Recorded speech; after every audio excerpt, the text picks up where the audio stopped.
प्रेरक कहानी सीख देने वाली। एक समय की बात है, एक छोटे से गांव में रमेश नाम का एक गरीब लड़का रहता था। उसके माता पिता किसान थे और बड़ी मेहनत से अपना गुजारा करते थे।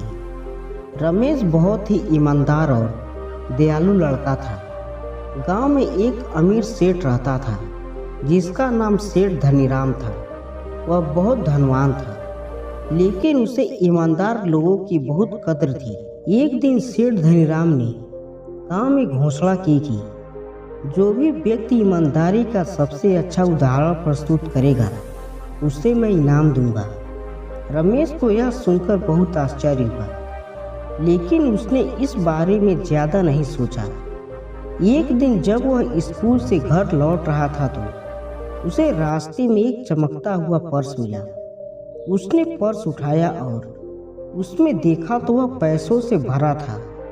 रमेश सोचने लगा, अगर मैं यह पैसे अपने घर ले जाऊं तो माँ पिताजी की मदद हो जाएगी, लेकिन यह मेरा धन नहीं है, किसी और का नुकसान हुआ होगा।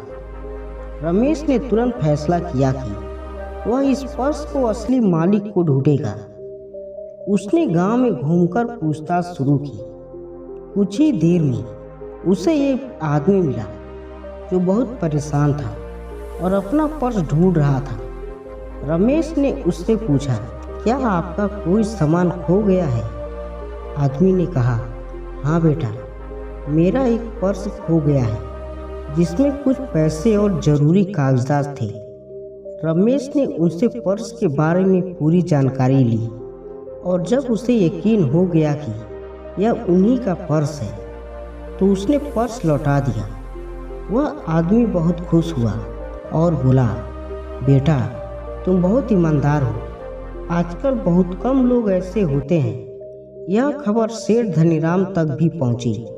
उन्होंने रमेश को बुलाया और कहा, तुम्हारी ईमानदारी ने मुझे बहुत प्रभावित किया है। मैं तुम्हें इनाम देना चाहता हूँ।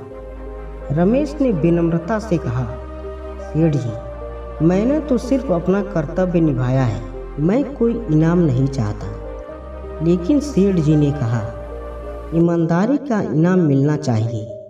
यह सिर्फ तुम्हारे लिए नहीं बल्कि सभी बच्चों के लिए एक प्रेरणा होगी।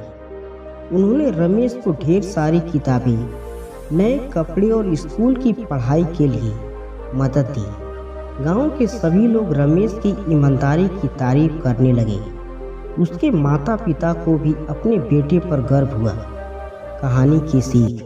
इस कहानी से हमें यह सीख मिलता है कि ईमानदारी हमेशा सम्मान और सफलता दिलाती है।